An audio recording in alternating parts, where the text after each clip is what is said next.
Okay, I think we are live. Hi, everybody. Welcome to our 4th live stream in our series of live streams that we're offering here at the Center for Advising Career and Student Success. My name is Meg Austin. I'm an academic advisor here in the office. I work with biology majors, marine science majors, environmental science, and environmental studies majors. We have a couple of our other advisors here with us today to help me host. I'll have them introduce themselves in just a second. Let's see here. So if you are watching live, you can leave your questions on the right-hand side of the YouTube video that you're seeing and submit your questions there, and we'll get them answered before we are done today. We're going to be here for about 45 minutes. If you're watching from home, if you're not watching live and have questions, you can submit them in the comment section below the video, and we will get them answered either in the next live stream or right there in the comment section. We're going to have a few more live streams too. The point of these live streams is to help you get your questions answered by some of our advisors in our office, and to help you get to know who your advisor is, and to talk about important topics that will help you be comfortable with registering for classes, getting connected to other tools and resources that will be really useful and handy during your entire time here at CSUMB. And also, many of the topics today that we're going to talk about, I've linked in the notes section of this YouTube video below. So we have, I've linked a link to our webpage, our advising webpage, a link to the catalog, class schedule, information about the language requirement. We've had a lot of questions about those things. So they're there for you if you want to know more about what we've discussed today. Okay, let's see if we have any questions that have come in. We have a couple questions come in, but I think I'll turn it over to our advisors to talk about a couple things before we get delved into answering some questions. All right. Hi, everybody. I'm Carrie Collins. I am the academic advisor for Business Administration and Sustainable Hospitality Management. Hi everyone, my name is Esmeralda Maldonado. I'm an academic advisor as well, and I work with Collaborative Health and Human Services, Global Studies, and lower division World Languages and Cultures, Japanese, Spanish, and music students. And I also work with Social and Behavioral Sciences for now as well. Yeah, we got a lot of breadth in majors today, so hopefully we have a lot of majors join us and ask some questions. All right. Should we go into transfer credit, Meg, or? Yeah, let's go ahead and talk about a transfer credit report. Okay. So let me share my screen.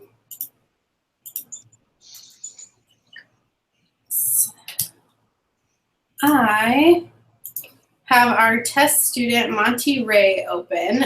So today was the day that someone in a department other than ours, either admissions or the registrar's office, clicked a button and made you all official students. So today, maybe tonight, or maybe Monday morning, you should start getting emails that your CSUMB account has been activated.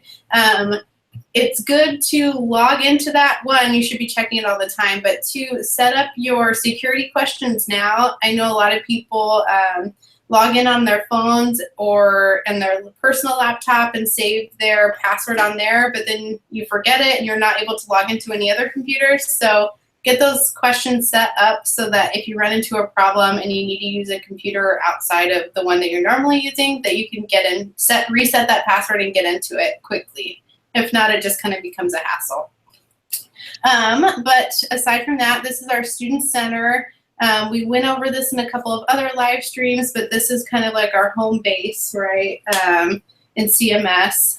The thing that we're going to talk about today is transfer credit report. So this is mainly going to apply to transfer students, but some freshmen who's coming in with maybe some college credit or AP credit or CLEP exams or IB test scores, this will show up on this transfer credit report as well. It's anything that you're transferring in from outside of the university.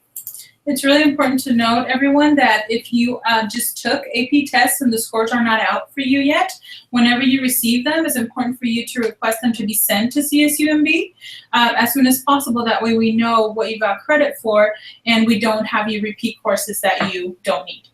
Right. So Monty has gone to Foothill College and De Anza.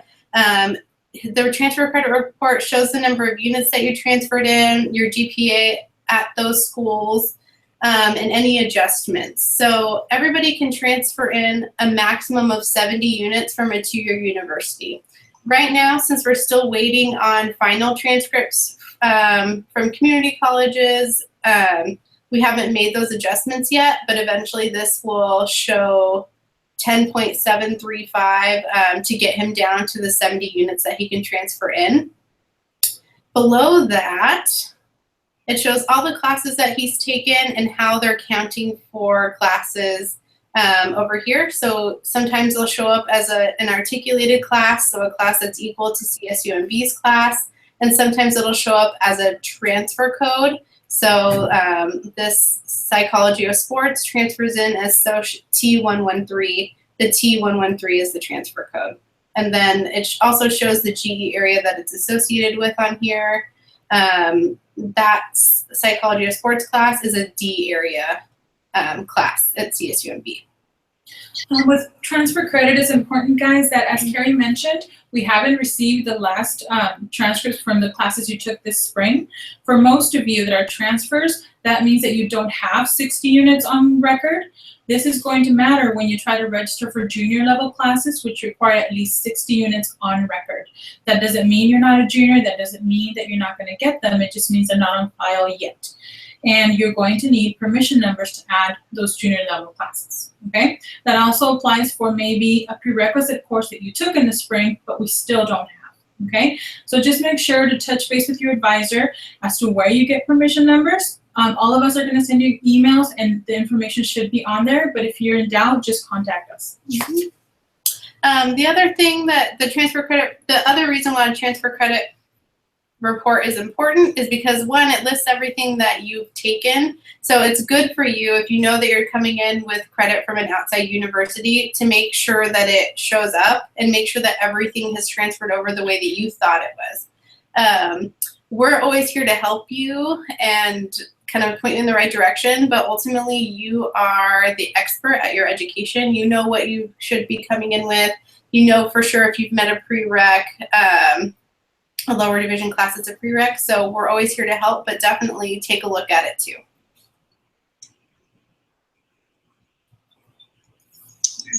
Awesome. I also want to mention, I meant to mention this at the beginning of the video, that CMS, everyone has, all the undergraduates should have been matriculated by now. Today actually, if not, it should happen by Monday at the latest. But if you are matriculated and have access to your dashboard, you might be trying to log into CMS, your student center, but there's some technical difficulties happening right now with logging into CMS. Everyone's having trouble with it right now, but it should be resolved hopefully by the end of the day, if not sooner. Just wanted to do that little disclaimer. If anyone's trying to log into it now, you should be able to soon, just that there's a temporary thing happening with CMS. So we have, let's see here. We do have a couple questions come in. Let's go ahead and start them with the questions, and then if we finish them, then we can talk more about other tools in the Student Center. Okay. All right, so this student is asking, hi, will I be able to meet with an advisor after orientation on June 10th? And do I need an appointment? So actually, no, that day we're not meeting with students because we're going to be busy with orientation activities. So just either use the Insight tool or call our office to schedule an appointment, and that way we can talk to you when we actually do have office hours. If you're not from the area, we also do phone appointments or Google Hangout appointments too. So just because you aren't from here, there's still a way to get a hold of us. And we're also reachable via email too. We don't do learning plans via email, but we can answer quick questions that way. And yeah, definitely. We are also hosting Callin Hours next week as well. Starting on Monday, June 5th in the morning, we have Callin Hours, and also I believe either another day that week. Let's see. Yeah, and Callin Hours on the Tuesday the 6th. That you can call in and ask your advisor questions. We tend to want those to be kind of more general questions, quick questions, not so much getting a whole learning plan done on those Callin Hours, but you can still call and chat to your advisor and ask them questions if you're having concerns about picking your courses or information about the website or other registration tools you have questions about. So those are there too for your help if in case you can't meet with an advisor in an appointment before orientation or before you register. Okay. So next question, Dolce is asking, is it too late to send AP scores? No. No. You definitely want to send AP scores sooner rather than later because they tend to take a while to get to us. Just in the past, that's what I've seen. But AP scores, as long as there wasn't something that was contingent on your admission in those AP scores, you can send them at any time. All right. Another question here. When I have an appointment with my advisor, is that when we do the learning plan? Most of the time, yes. But there's other reasons why you would make an appointment with us. Sometimes you want to check in, maybe talk about career-related things or minor questions or maybe study abroad or something like that. So when you call to make an appointment or you make the appointment online in our online scheduling system Insight, you want to specify what you're meeting with us about so that we can be prepared too. But most of the time, yeah, it's for a learning plan, but there might be other instances. One thing that might prevent us from doing a learning plan or an exact one is if, for example, we don't have all your transfer credit and we don't have all the information that we need, we might make a tentative one for you, but, you know, contingent on maybe getting the last transcripts that we don't have or something like that. But most of the time we can do a generic one so you can see more or less what's going to take you to finish, contingent on the information that we have. Great. Okay, next question. As a transfer student, do I still need to take the lower division service learning class? Usually no, as long as you have fulfilled a D area class. Transfer students tend to not have to do the lower division service learning requirement. If you're missing that D area, then it is going to say that you do need to complete D3, right? Yes, however, service learning or that D area can be fulfilled, let's say at another institution in the summer at a community college, for example, with a D area class. Our service learning is a very enriching experience. However, it is time consuming, so that's, you know, something to think about on a case-by-case basis. What would be the best way for you to fulfill that D area if you do still have it outstanding? Awesome. Okay. What if I don't know what I want to do with my major? Who would I talk to? In our office, we do have career counselors that can definitely talk to you about what you want and what it is that you plan to do, or, you know, options of what you can do afterwards. They're definitely here to explore your talents and what you're good at. We have a focus test online that can help you figure something out. And I think that also talking to faculty once you're here is going to be a great thing, because sometimes we have an idea of what we think our majors are, but then you talk to people and what it is that you do day by day, and that might be different. Also, your service learning, if you actually go into a place where they're doing the job that you want to do. Again, you get one-on-one experience and you might find out that you love it or that it's not what you want. So I think just exploring career services, service learning, and the faculty is going to be great. Also, if your advisor happens to be that major, they can definitely, you know, talk to you about what they did with it. Mm-hmm. Awesome. Okay. Next question from Caitlin. How do I arrange for an appointment over the phone? I live pretty far, so I might not be able to schedule for one in person. So in our online scheduling system Insight, it would allow you to write notes about, kind of more detailed notes about what you wanted to talk about. In there, you can specify that you wanted a phone appointment, or you can call our front desk, and someone at the front desk can help you schedule a phone appointment. Our direct line is 831-582-3937, and someone will be able to help you schedule a phone appointment that way too. And how about we let them know where they can find the video about how to make appointments? Sure. Okay, so I'm gonna go back to this. So the CSUMB webpage, this is my dashboard. You type in advising, It'll load. The first link takes you to our webpage, or the Center for Advising Career and Student Success. Gary, I think that you're sharing a different page. It's still a transfer credit report for some reason. I am on the wrong page. Oh, okay. Okay, so advising. There we go. The first link is us. There's guides and tools on here, and we have a lot of cool videos that will show you how to walk through a lot of different stuff. I know a lot of advisors are going to be reaching out to their students soon now that our everyone has access to their shopping carts and their CSUMB emails. We're going to send you a lot of links and tools to help guide you through this process. But if you're wanting to schedule with us, there is a Making an Online Appointment video that'll walk you through that process as well. Boom. And I also linked this is one of the links that's below in the notes section of this YouTube channel, or this YouTube video, where you can link right to our advising page from there. Okay. Let's see. Oh, if I do get an appointment over the phone, will I be able to discuss my learning plan?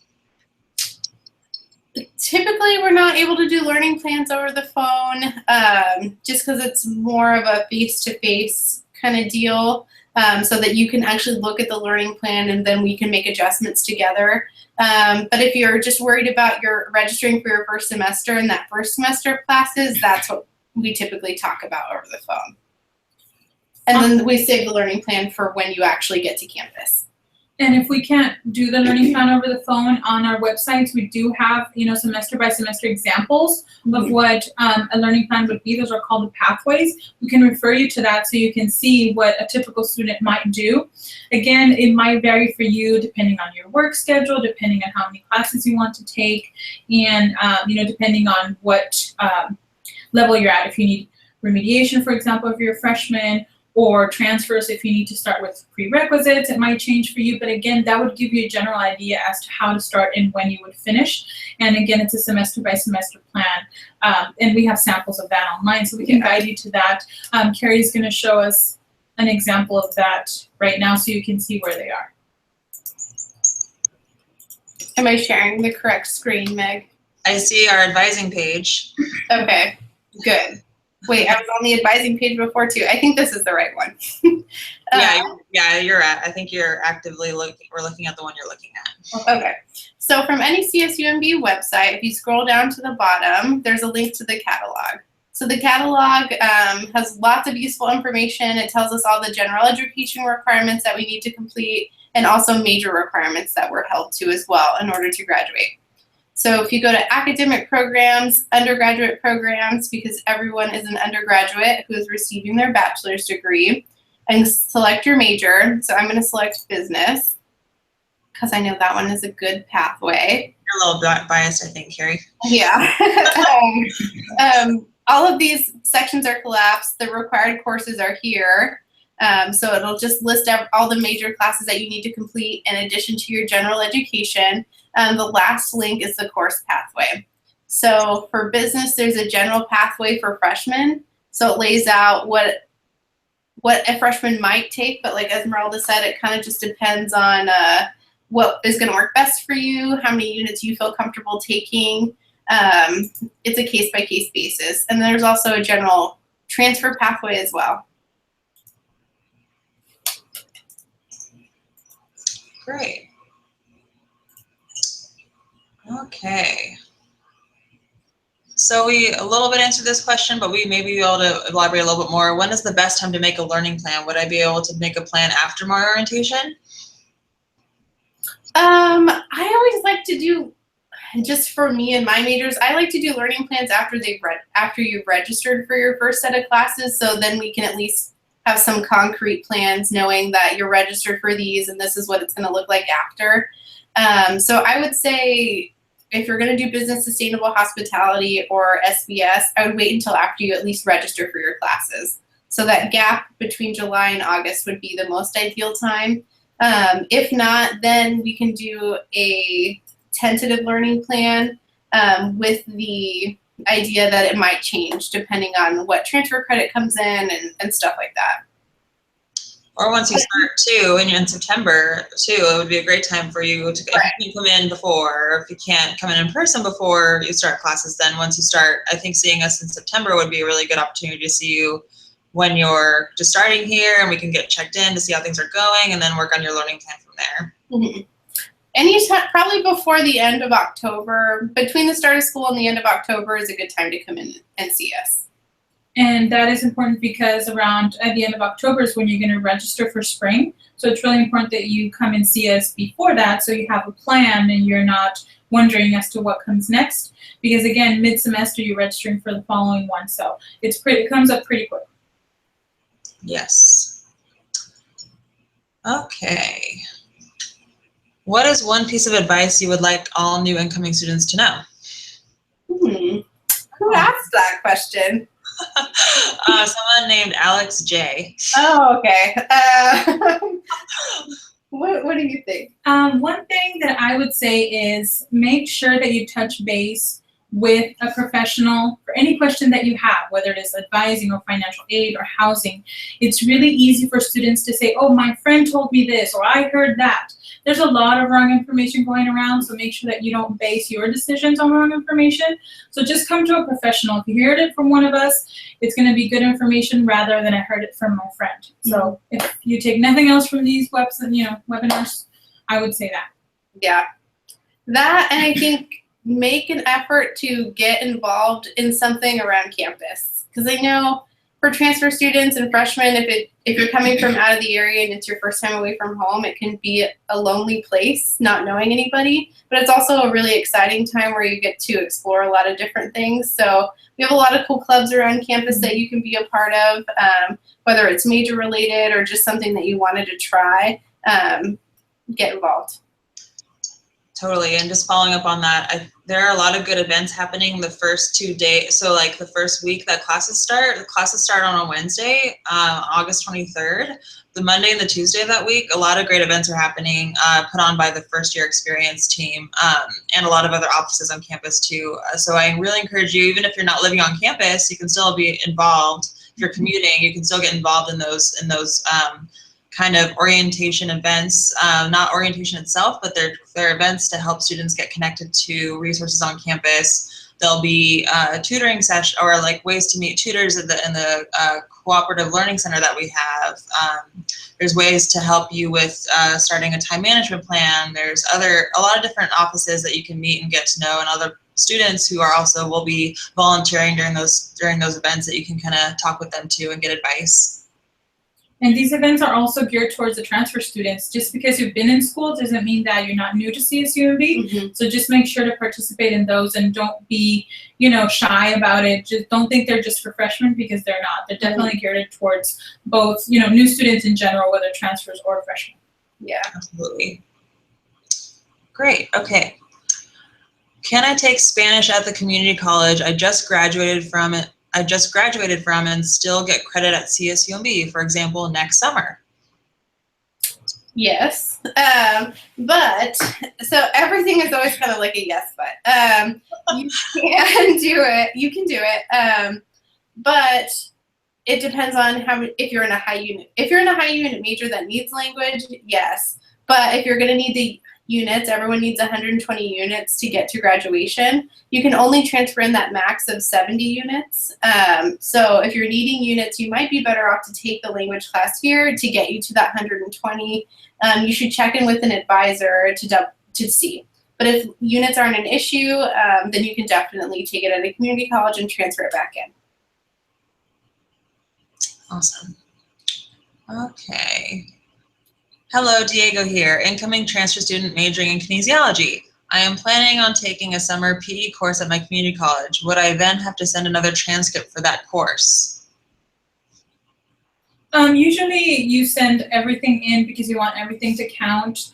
Whenever you do your GPA, it's cumulative, so we definitely want them to count everything that you've done to get credit, not only for units, but for your GPA, so I would definitely send it in. And it won't get sent in automatically. If that's what you may be thinking, Diego, it won't get sent in automatically just because you have taken classes at that JC before. Doesn't mean the newest class won't get transferred automatically after you've already sent your transcripts from previous semesters.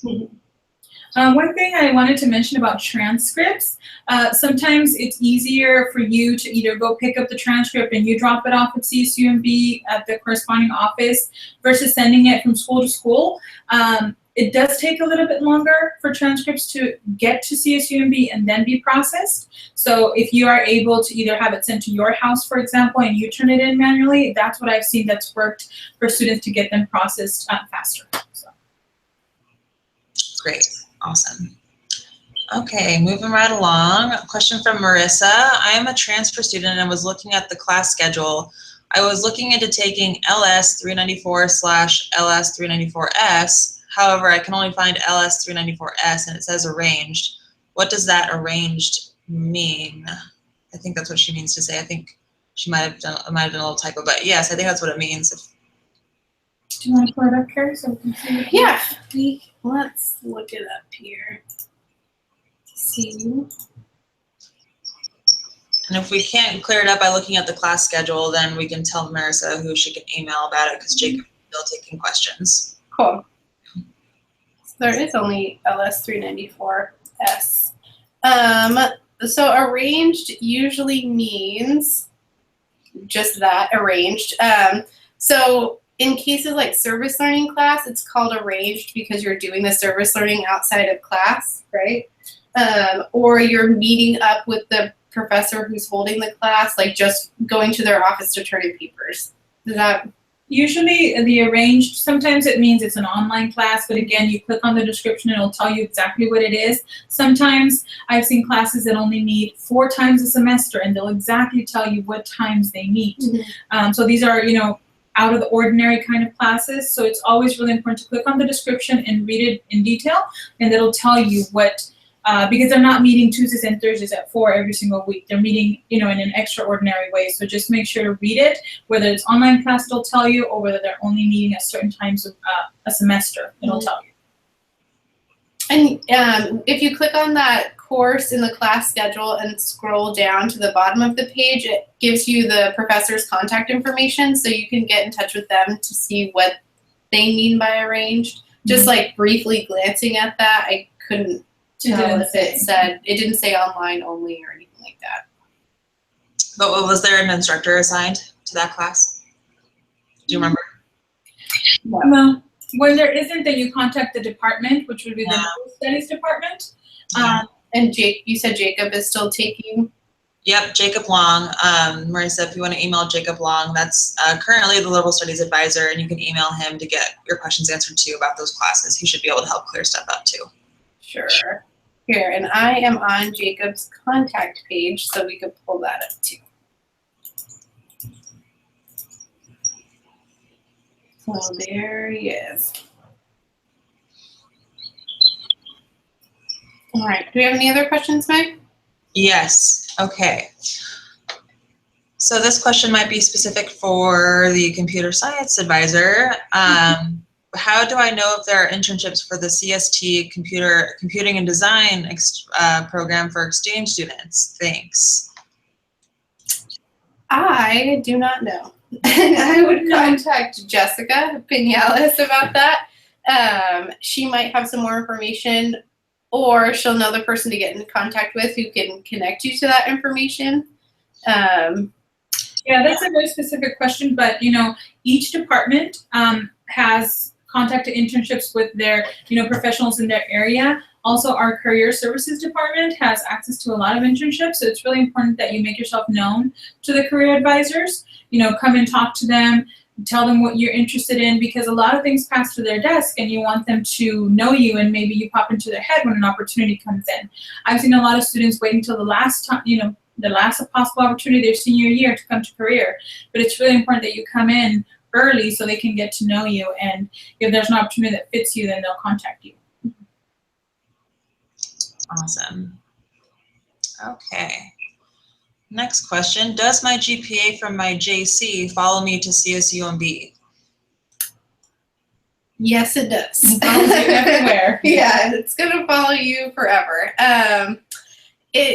So you get a new GPA. Your CSUMB GPA starts at 0 once you get here because you haven't taken any classes here. But your overall GPA follows you from when you started community college or if you went to another university. Your overall GPA is every college level coursework that you've ever taken all lumped into one. And that's how honors are calculated. Yeah, and you can't pick and choose. There's no excluding this grade or that grade.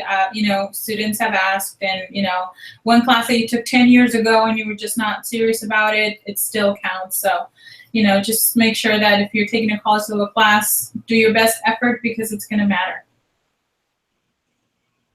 All right.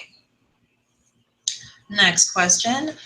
Would the financial aid office be available for students after orientation? That I'm not sure. I think financial aid is doing some. Yeah, financial aid should be present at orientation. You should be able to ask questions for financial aid when you go. If I assume you're going, Christopher, to orientation if you're asking about going after orientation.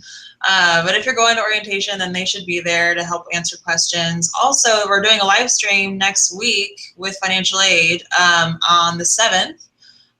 And if you're able to make that one, then you can tune in for that live stream and ask this specific question of that live stream. If you're not able to make that live stream, then you can shoot our office an email, and I'm happy to ask that question, to pose that question to our financial aid rep during the live stream, and then you can watch it back later. Also, guys, that day of orientation, believe me, even if there's a table, there's going to be 100 people in front of you. So I would definitely take advantage of office hours or Callin Hours or making appointments at other time that it's not orientation, because just like you that are eager with questions, everyone else is going to be, and it's going to be busy. So I would definitely do plan B and ask, another day. And everybody has an assigned financial aid counselor. And let me show you how to find that. Awesome. So if we financial aid into our search, and this takes you right to the financial aid page. You're going to click on contact, and the financial aid counselors are sorted by their caseload, and it goes by last name. So A through C is Gladys, D through H is Samantha. When you click on their names, it'll take you to their contact information. So you can give them a call or email.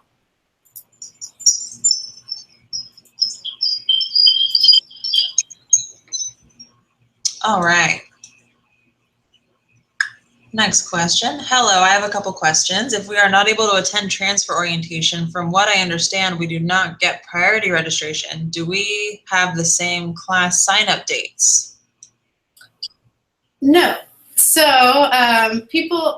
transfer students who attend orientation begin registering on the 21st. Those who don't attend orientation register on the 26th. So it's just a few days after. Yes, okay. Let's see. I'm a transfer student from another CSU university. I spent 2 years at HSU and have some upper division courses completed at historical methods. How do I check that what fulfills my major requirements?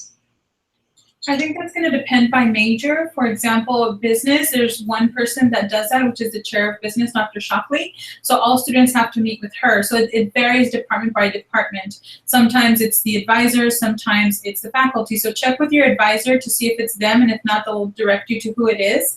One thing I would recommend is that you gather as much information about the course that you took as you can. If you can get your hands on the syllabus, that's great.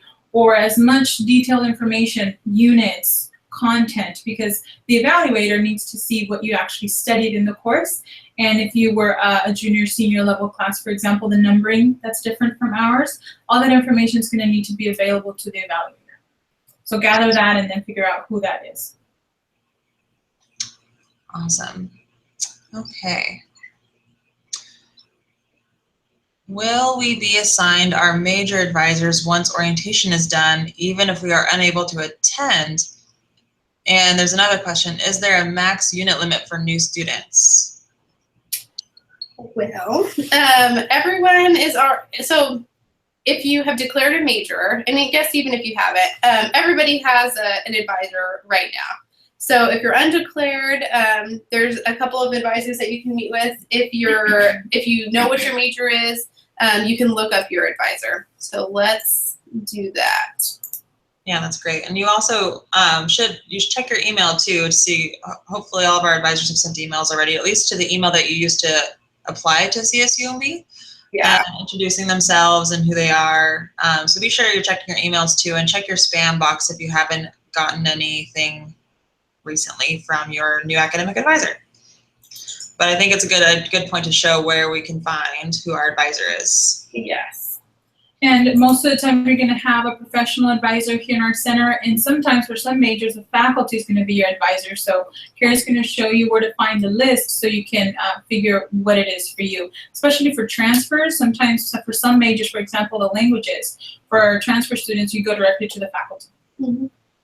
So we searched for advising again. Advising is the first link. You're going to click Meet the Staff. And then it lists all of our staff, our lovely advisors. Alex is the kinesiology advisor. Chrissy advises for HDev, family studies, undeclared, and psychology. Esmeralda, and kind of just going down the line there. So there's somebody for everybody on this webpage. So if you haven't received an email from your advisor, definitely check this out and send them an email so that you aren't missing out on any important info. And if you happen not to see your advisor on the list, just click on this contact list, and it's a little bit more detailed of people that are not on our, for example, on our staff. Oh, good. And these are the faculty advisors, so everyone's on here. So just go through here, and you should find someone to help you here. Boom.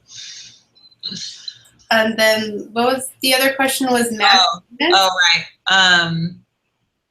What was the follow-up? Is there a max unit limit for new students? So across the board, there are some unit maximums that some majors are limited to, like business can take up to 20 units a semester. Other majors are limited to 18. But typically, we're not recommending anybody take that kind of a course load. Usually, students stick to 12 to 16 units a semester. That's 3 to 4 classes. If you don't have any outside obligations. If you start putting stuff like work on top of that, then you're gonna lower it down even a little bit more too into what's doable for you in order to be successful and also balance whatever you have going on outside of school. This is especially important for transfer students. I've seen students that they tell me, hey, Esmeralda, I took 20 units at community college. I'm going to take 20 here. However, the demand on your time here at CSUMB, it's much, much greater. If you want to register for the max, register for the max. However, remember, you have the first 2 weeks of school to adjust your schedule. Try them all out. If you think you can handle them, and remember, the beginning of the semester is not that hard. Midterms and finals, that's when you're going to be really busy. So be true to yourself. Honest, I have work, I have commute, I have my family, I have everything else. Make sure to factor that in, okay? Especially transfer students, I would start with 12 to 14, no more, in your first transition semester. If you ace everything, hey, take 20 if you want. But make sure that you can handle those, okay? Mm-hmm. And again, it's not a bad thing for you to go from 20 at community college to 12 here because the amount is going to be just about equal of the time and demand on you. Mm-hmm. And Esmeralda made a good point when, we only let students adjust their schedule in the first 2 weeks of the semester, where other community colleges might have different policies around when you can withdraw or drop from a class. Here, we just let you do the first 2 weeks without any needing to petition to withdraw. So but keep that in mind too when you're considering kind of planning your weekly schedule.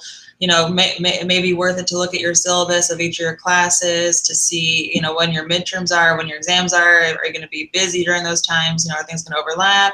So if you are feeling overwhelmed in those first 2 weeks, then it might be a good idea to drop something if you already are enrolled in 16 or 18 units. Another thing I wanted to note, guys, especially for transfers, that's what I've seen transfers do. Okay, I only want to go to CSUMB 2 days a week, so I'm going to take 4 classes in a row. That's 8 hours of you being in class. That's not realistic and doable for anyone. After 4 hours in class, you want out. You need to go to lunch. You just are done. I would recommend 2 classes back to back is okay, no more, because believe me, the time drags, and I've seen students plan their schedules, and on paper they look beautiful. You're only here 2 days a week, but it's not doable. What's going to happen? You're not going to go to your 3rd class. Honestly, you're not. And then you're going to be super tired by your 4th. You're not going to be very good in that one either. So if you're going to come to orientation, there's a transfer student panel that you can ask these questions to students who actually lived it. But believe me, we've seen it. I've seen students mid-semester. Hey, Esmeralda, I need to drop this class because I cannot go. So just make sure to be, realistic about the time that you want to spend in class at a time. Beautiful. We have a few more questions, and we have about 4 or 5 more minutes left of our scheduled time, so I'm sure we can fit them in. Let's see. So I think a follow-up to a previous question that Caitlin asked. So if the GPA from college level classes follow into college, CSUMB, I think she means, does that also include AP classes in high school? What about extra classes from community colleges? So AP scores are, you receive credit. So you don't receive an actual grade with that. That doesn't impact your GPA. You just get the units for it. But if you were to take like community college classes, say you took a art history class or something like that, and you got an A, that A will follow you over here, as long as it's college level. Awesome. Okay, on my dashboard, it says I'm matriculated, but when I go to CMS and try to go to certain pages, shopping cart, other academics, etc., it says I don't have access to these pages. So, the process of matriculation is manual, and I think, we're matriculating over 1,000 students, so it might take a little bit to roll out. I would give it to at least Monday, and if by like midday Monday you still don't have access to that kind of stuff, give us a call. Who should we direct to, Meg? We'll start with us. Yeah, start with us. If you still can't access your, your CMS Student Center email things by Monday. I mean, it's normal if you can't today because it's the first day and things are still kind of rolling out. But Monday is definitely when you should be able to access all those things by. But yeah, email your advisor and we can help with the best next steps. Alrighty, I was wondering if when I attend the new student orientation, will I actually be able to sign up for any classes right then and there? Or is it more of I get advised on what I should take and sign up later? Yeah, so the orientation session is more, you get to learn about your major. Your advisor will likely go over a list of suggested courses, but there won't be any registration happening there. So that's all going to happen at home afterwards, but you'll definitely, I hope, feel prepared for it after the orientation and all this other stuff. So you're going to be fine. All right. I'm glad that somebody asked that. That's good. Yeah. Okay, last question. I think it actually would be better answered by the financial aid office, but I'll see if you have anything to say. From Giselle, hi, quick question. Would parents be able to get a parent loan even if they aren't U.S. citizens? I have no idea. Yeah. So I definitely think it would be, that's a good question for, if it's financial aid related, definitely the financial aid office. Again, we'll be having a live stream with them with a representative from financial aid on June 7th. Let me double check what time it is. So they will be there to help answer those kinds of questions too, if you're able to attend the live stream on Wednesday, June 7th at 2 p.m. Okay, that's all I have for questions on my list right now. I think we'll start wrapping things up. Thank you everyone so much for submitting your questions. It's really great that we're getting all this activity on these live streams. I think that's really awesome that everyone's asking great questions. Like we said, we're going to have more live streams next week. One on the 7th with financial aid, with housing, with someone from the orientation team, so you can come ready with your questions about those offices. I'll also be present at that live stream, so if you still have questions about advising related issues, then I'll be happy to help you. I wanted to mention earlier too that these live streams are not really meant to be major specific. Any major and also transfers and new freshmen are welcome to attend and ask your questions. So they're not meant to be, you know, one live stream per major or anything like that. It's anyone's welcome. Callin Hours next week. We have those specifically to help you speak with your academic advisor on the phone and ask those kind of quick general questions. We won't be doing learning plans over the phone during those call-in hours, but you're welcome to give us a call if you have any other questions or concerns that we can help you answer. All the advisors should be available during those call-in hour times. And those are next week starting Monday, June 5th, 9 a.m. to 12, and also on Tuesday, June 6th from 1 to 4:30. Let's see here. And we already went through the registration dates, but just to do it one more time, we will be opening registration for students who, for transfer students who do attend orientation. You'll be able to start registering Wednesday, June 21st. For freshmen who attend orientation, you can start registering Friday, June 23rd. And for anybody who does not attend orientation, you will be registering Monday, June 26th, starting to register that day. And be sure that you are checking your emails. We say it all the time, but we are sending you guys stuff. So be sure to be checking your email that you use to apply with right now. But once you get access to your CSUMB account, which all should be happening by Monday at the latest, all your advisors are going to be emailing you from your CSU to your CSUMB email address. All official campus communication gets sent through there. So that is something that is very important that you're checking and reading regularly. So thank you to Esmeralda and Carrie for your awesome advice today. Yeah. You're welcome. Thank you all for coming in and joining today, and we hope you have a great day. And a good weekend. It's Friday. Yes, happy Friday. Yay. Bye, everyone. Bye. Bye.